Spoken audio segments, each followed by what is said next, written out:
Good morning, welcome once again to the annual Mega Meet. The motorcycles, the vintage that is, the variety of to which people collect, which you will see examples of on the stalls, and of course their motorcycles as well. We'll be talking to the owners, we'll be talking about various manufacturers, names such as Triumph, Norton, and not forgetting the famous Birmingham Small Arms Company, BSA, that started off production within the years of 1901 and 1911, including Norton and Airfield and the Matchless Company. And of course, between the wars, that's when the manufacturing of the motorcycles was really ramped up. And today we'll be having a look at some of those and more besides, and we'll be talking to the collectors, the vintage collectors, not them themselves of course, but the vintage motorcycles here at Popham this afternoon.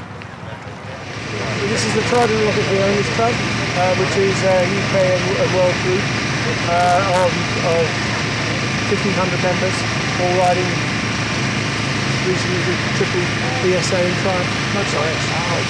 And can you tell us about some of the models, please? Oh my God, you've now really... I'll do my best. I'll do my best.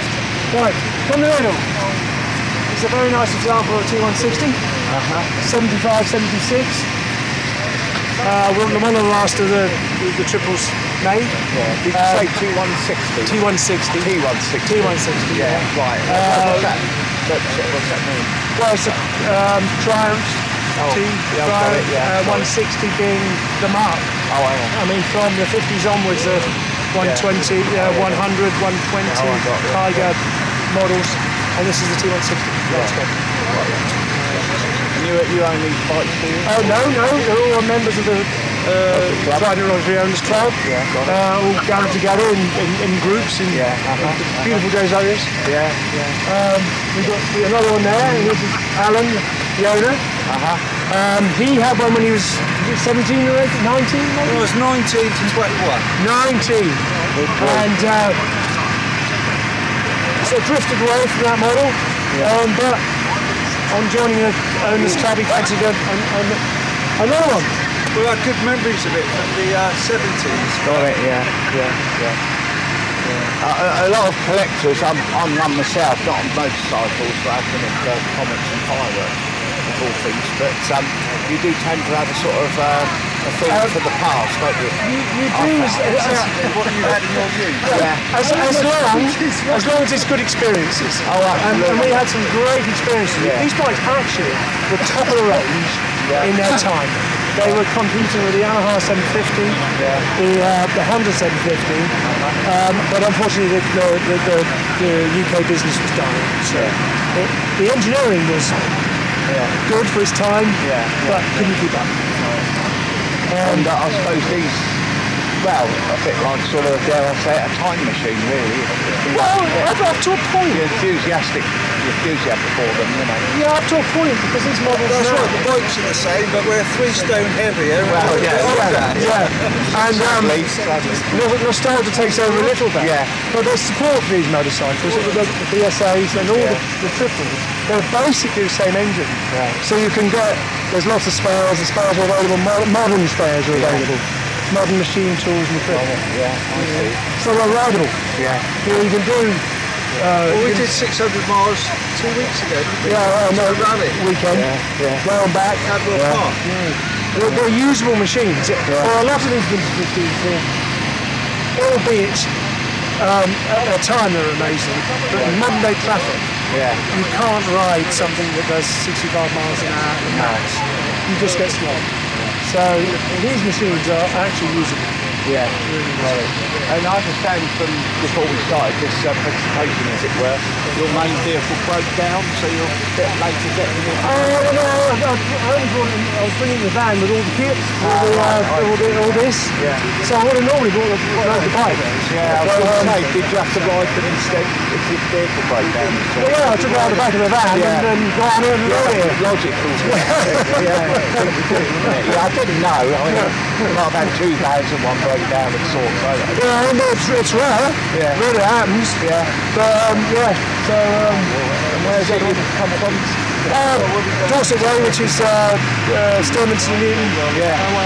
So it wasn't too bad. No. Yeah, I'd already go here. Yeah, Almost. Yeah. Oh, well, not too bad if it's going to break down, but Yeah. of course it's getting back again with everything, isn't it? Oh, well, hey, not a problem. No. But no, getting back to the bikes, these in their time were they produced a racing model almost, which is this one here, which is a Rock North, which is really it's a Harrier. Sorry, yours is a Harrier. Apologies. Harrier, which is the opposite. So that's the sort of racing model. It came back somewhere around. Based on the frame which was originally designed designed in the factory. Right, yeah, because I remember. Yeah, but that came out. We've got the BSAs, which was the start of the triples. Yeah. The A75, I think that's the model. So that was the start of the triples. 1968. Took you 6 hours. When did they stop manufacturing it? 75, 76. Was it? There's Oh yeah. there's now a T150 here, which is one of the first Triumph. The BSA made the A75, and in the same, almost in the same factory, not quite. They made this Triumph. Yeah. So here we go. Very nice. So I'm taking it. Well, what I can see at the minute, 5 motorcycles, 6 motorcycles. Yeah. Person owned. There's one here, over here somewhere. Yeah. Absolutely. No one owns 2 or 3. That's the point. Well, you can't ride, right? Well, you can't. Yeah, I know. This event tends to be a riding event. Yeah. Other than I would have brought the van with a bike in, so I brought the kit. Yeah. So this is how. This is exactly. classic Popham. Yeah. This is unique in a motorcycle show. Yeah. There's a lot of shows are either covered in, bring your bike, stand around for 3 days or whatever, 2 days. But this is a one-day event, big hitter. Yeah. And when it's good weather, it's great. It's bad weather, don't do that. Yeah. But you take the horses for horses. Yeah. There we go. All right. Is that good enough? Thank you. And here we have a Mr. Ray Leggett, who is a BSA Bantam fan, is that right? Or enthusiast from the vintage motorcycle era. I noticed with Ray, and I noticed this when we first met, that your Triumph next to your BSA Bantam don't have anything to do with it. Don't have anything to do with the Triumph. Yeah. That's part of the next group stand up there. So what is specific about the BSA that you make it Well, obviously it was the workers' bike for years. Yeah. And then got taken over with the C15 coming. I see. Bigger bike. But the Bantam range was 125 through 150 to 175. So well used by working people. Yeah, I see. And why do they call the model C15? What was It was just the models that made the Bantams were nearly all 4Gs. Yeah. You had the D1, D3, D5, D7, and then when they got to the end, they called it a B175. Well, Not quite sure why they did that. the reference to cubic capacity? Obviously the 175 is the cubic capacity of the bigger bike. Yeah, I see. And you've got 2 of the motorcycles here, if we may move a little bit further along. Can you tell us about these, please? Right, this is a 1955 D3 plunger, 150cc. The interesting facts on this one, it was dispatched from the BSA factory and went to the agents Nassers and Co in the Belgian Congo. It spent a long time in the Belgian Congo. When it got back, it looked like the photo down there. So there was a lot of restoration work had to go in to get that up to the standard it is now. But it's a nice bike and looks nice. I converted it back from a twin seat to a single seat because the double seat didn't really look right on it. So So that's all there is on that one. Yeah. And the one next to it is this is a 1968 E14-4, again 175cc, and this bike is in its original condition. It hasn't been restored or anything, so it has Graham got this one, and that was registered in Hove in West Sussex. So Graham's got another one which he's done up exactly the same model, but this is the one he brings out to the show.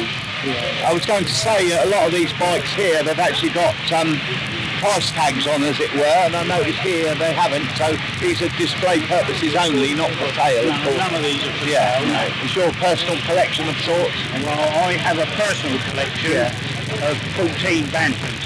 Right. And I do have the only BSA Bantam museum in the world.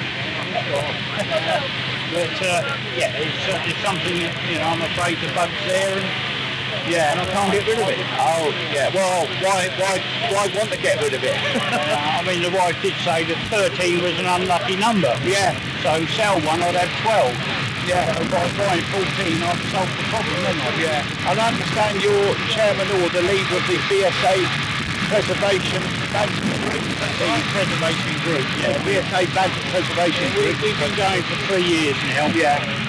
The group of 32 of us, got it, and we're all very enthusiastic about what we do. Yeah. And we travel all over the place to different shows, and we actually go into the NEC in November at the big classic car and motorcycle show. I understand. Up there, so...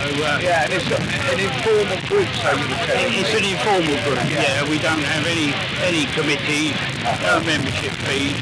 Make all the decisions over a pub pint, which is a much better way of doing things. And you get invited to join. Yes, you do in this. Yeah, we actually invite people to join the group, and we need people that are as enthusiastic as us. Yeah, of course. Okay, Ray, well that's very kind of you to give us this information and our viewers as well. And best of luck with your bikes and your group in the future. Lovely. Thank you very much. Thank you. Cheers. Bye-bye. And here I am now sitting on something that I never thought I'd sit on, but with the owner's permission. This is a Ducati, and next to me on my left and right are Sealy motorcycles. And there's a gentleman now who's about to tell us about, well, apparently they're working bikes. Could you enlighten us on that? Yeah, sure. I guess what I meant by working bikes, these are actual race bikes. They've raced very regularly throughout the season, so they're not just a show bike that people can look at. These bikes so far this year have raced at Cadwell Park, Donington, Mallory Park, Oton, and we're at Snetterton in 2 weeks' time. This particular bike is what I use in 2019 for the Classic TT, which was the last race before the pandemic struck. So they're all real working bikes. Talking of working bikes and well, racing bikes as well. Absolutely, yeah, they're racing bikes. We're talking of speed here. That's what I'm getting to. Speed's always a bit of a difficult question because we changed the gearing to suit different circuits. So top speed at one circuit won't be top speed at another circuit. But for example, on somewhere like Silverstone or the Isle of Man, this is probably about 165. So the gearing can change. Now that sounds reasonably quick. By some of the modern bikes in the TT, we'll be doing 220 down there in the same place, which is, you know, so it's quite a difference in the speed between this, which is a classic bike, this is 1981, to those bikes. The TT2, which is what this is, won the World Championship in 81, 82 and 83, 3 years running. So it's a really competitive bike, it's a very light bike, it's a very fast bike, but by today's standard, it's relatively slow, would you believe? Yeah. Yeah, you are talking speed on this one then. And you own these bikes? Yes, I own all these. It's a private race team, it's BRT Racing, which was myself and my son, and we let a few other ex-works riders ride. Alex George, who won the TT several times, rides our bikes. So someone's famous. Oh yes. Yeah. Well. Oh yeah. So yeah, they all belong to me. I do all the work. I maintain them myself. Yeah. We make lots of our own special bits because you can't buy them. Yeah. But it can be a very expensive hobby. I'm going to be blunt here. And well, getting down to money then, I hate to ask because sometimes when you're enthusiastic, or enthusiasts, as it were, never comes to money, but I take it these are quite I guess. worth a lot. Yeah, I mean, people often say, what's the value? And I say, well, it doesn't really matter because they're not for sale. They're not for sale. Well, you're probably talking something between 25 to 30,000 for this. And these are about 20 to 25. So you're in that sort of ballpark. The Sealy Triumph on the end is only one of 9 which they made. That's a little bit more. Nothing for sale. No. So it really doesn't matter. The bikes have had a long time. I started racing in 1969. So I'm still having fun. So I was correct in certain respects, saying you give me permission to sit on one of these. I was frightened of scuffing the seat. No, you're okay. They're used, you know what I mean? Oh yeah. I mean, you can sit on it, just don't ride it away. No. I haven't got the keys. No. well. And this particular model, how old is this? 1981. 81. So this one is 81. These two are 1969. Yeah. And the one on the end is 1971. So they all fit into the classic period. Yeah. Very nice, very well maintained. They look new, sort. You know, they don't look like they've been run about. They look. I try to keep them as they were. As they Yeah. came out of the Anyway, I better get off this now, just in case it rides off with me. Oh, better not. There you go. There you go. Thank you very much. Thank you very much.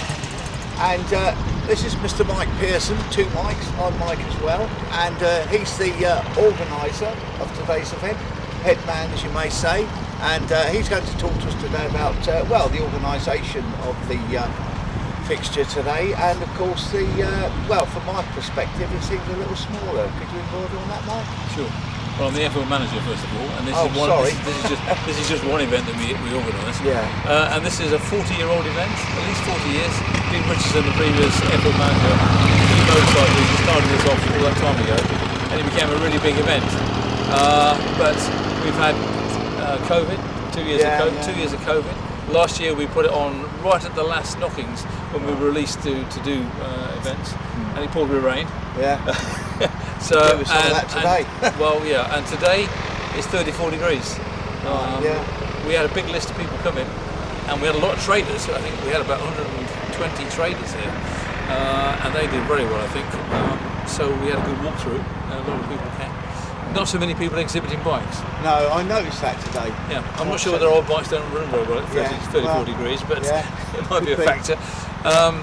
It seems that with outside events, it's either too hot, too cold, too wet. It's impossible to get it just right. I see. Yeah, I did notice that there wasn't so many bikes, and what were on display, some were for sale. I think we probably had as many bikes in the car park as there were actually set up here. And there's a lot of stands and things with handlebars. That's always been the big draw for the show. Yeah. Everyone comes in not really to buy things, but then they walk away with their arms full of kit. So it's very popular for that. Yeah. I think this is our first proper year since the shutdown and since the lockdown, and I think it'll make a difference next year. Yeah. We'll be better next year. We'll come back.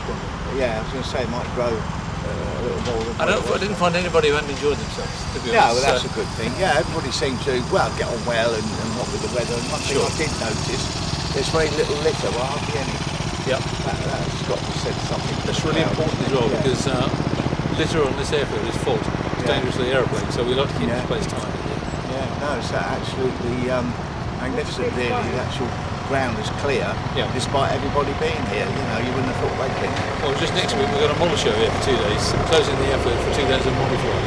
So we need to get it all prepared for that this week. No, it's very well run in that way, and also very well run in every other aspect as well. I'd like to think so. What other events are organising? Well, the normal year's events programme starts off in May, and we have a Mindful Light trade show, which is a 2-day show. Yeah. We have about 400 aircraft turn up for that, and then on the 3rd day, which is a bank holiday Monday normally, we have a classic car show. It's a 1-day show, and then throughout the year we have lots of different flying events. We have cross-country running here. We have cyclocross, that's British National Cyclocross. We've got a 4x4 track in the woods over there, and that's used fairly regularly. And this year, we've got the model show next weekend, 2 days, closing the airfield for that, because these are big models. And then at the beginning of September, we have the light aviation like Aircraft Association rally, 3-day rally, biggest rally in the UK. So, And it's all in this area, this yeah, particular area? yes, it's here and on the airfield. Yeah. It's a big space. Yeah. So I would imagine really that in certain respects the airfield share it with your events. Really, I would have thought though that Well, the there is airfield, an airfield. the airfield is owned. The airfield ownership includes the runways, the arable land you see in the distance over there, and these two fields. Yeah. So we use the whole space for the airfield activities. Of which one is the event. So. Yeah. Oh, great. Okay, Mike. Well, thank you for coming. And thank you for your interview. Good. Best of luck. Good to see you. Cheers. Thank you. Cheers. Thank you.